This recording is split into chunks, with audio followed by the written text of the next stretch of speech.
Yo, what's going on everybody? It's Rick TV, and today I'm going to be presenting y'all with my top 3 defense builds. Now if y'all haven't checked out my last 2 videos over the range and attack, go ahead and go check those out. Make sure you leave a like and a comment on those. And without further ado guys, let's go ahead and hop straight into this build. So our first build is going to be a non-DLC build. Now this is going to be good for the beginners or even those who want to mix it up and have no DLC characters. So let's go ahead and jump right into it. So for the weapon, I'm going to be using a Sever Sword, the Executioner's Blade. I'm not using Zabusa's Blade for this. However, if you guys don't have anything good, y'all can always use any of these weapons and they will work perfectly fine. I just highly recommend that you get something that has a good amount of range, a good amount of attack power, and it will be perfect for this build. For the ninja tools, we're going to be using the blast bomb. The blast bomb is good for this build, and you will see why in the clips later. But what it does essentially is it's a blast bomb. You throw it at your opponent, and it will knock them back and do some damage, and you can continue on with your combos. So for your costumes, your top skill for this one, you want to have one-man army, which boosts your close range attack power. It only boosts the power of the first strike of a combo, and then Ready and Resolute, which reduces the ninjutsu damage taken. And then, like always, you can always do anything with your accessories, just make sure it fits your playstyle. For the ninjutsu, we're going to be using the Silent Strangle Jutsu. So this jutsu will strangle your opponent and it will kind of leave them there for like a 2-3 seconds. With the second ninjutsu, it's Snake Thrust, so that person's going to be paralyzed, and then you Snake Thrust, which will make your arms really long and thrust at them, and you'll see in the later clips what it does if you combo them together whenever the person's at a low health. For the substitution jutsu, we're going to be using the lightning style shadow clone jutsu. Like before, it paralyzes your enemy if they think you are still them, not the shadow clone. So it's honestly one of the best substitution jutsus. And for the secret technique, we're going to be using Grandstand Mausoleum. And what this does, it will trap the user inside a mausoleum that's like a pyramid, and it will condense down and then it will explode. And it does a lot of damage, but sometimes it doesn't kill them, but it does a lot of damage.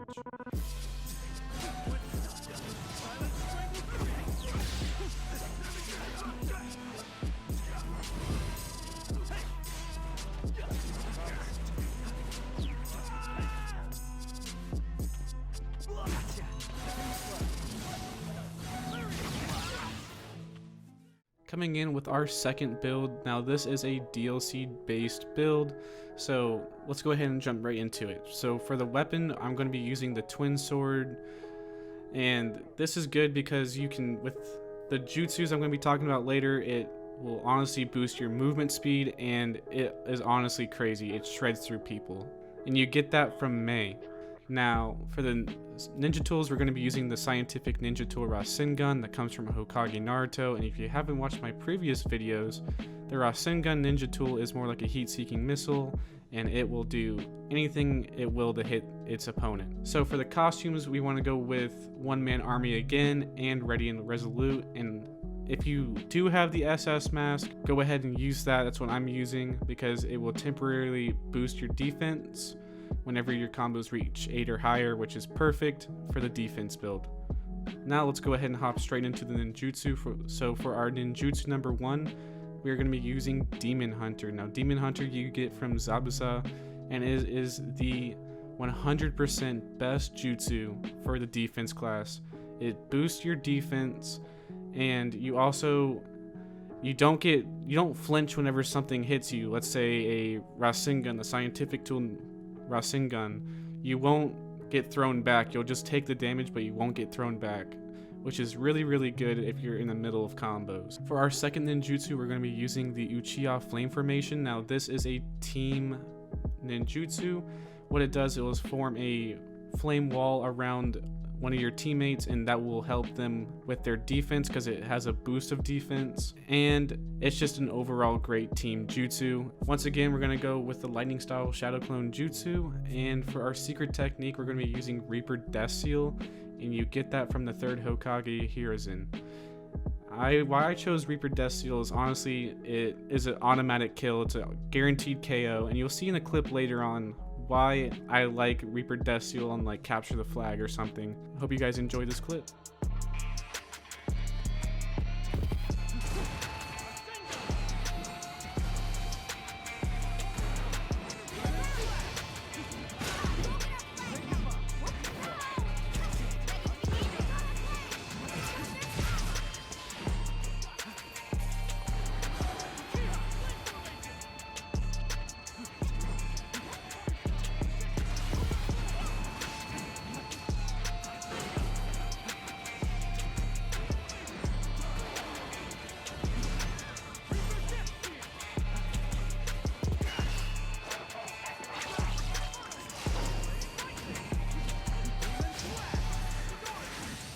Before we get into this last video, guys, make sure you guys hit that subscribe button, you like, and you also leave a comment down below on what your favorite defense build is and why.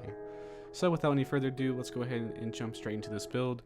So for the weapon, we're going to be using the Executioner's Blade from Zabuza. So all you gotta do is just level him up and you'll get this blade. Ninja tools, we're going to go to the same thing with the Rasengan.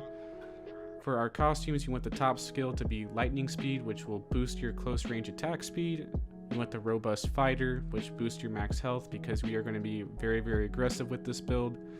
And I'm going to be using the SS mask, which temporarily boosts the defense of 8 hits or higher, but you guys are more than welcome to use anything.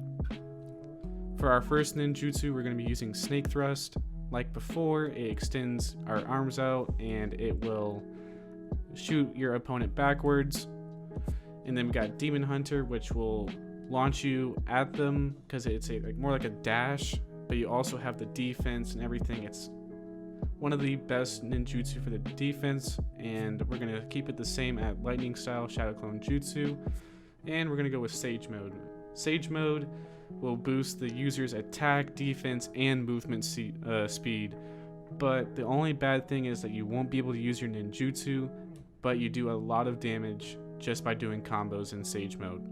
I hope you guys enjoy this next clip, or more or less this whole video of me playing with this build.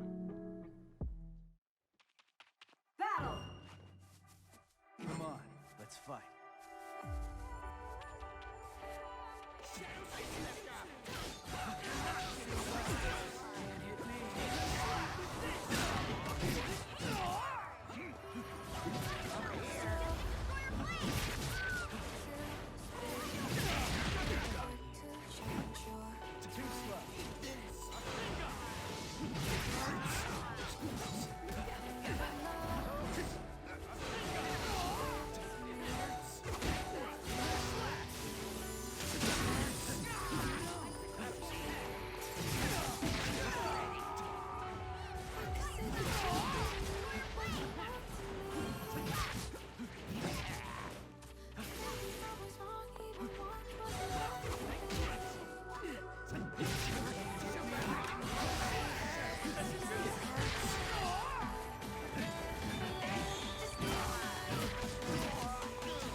And that's going to be the end of this video, guys. Make sure you guys give this video a like, you subscribe, and you leave a comment down below on what your favorite defense build is.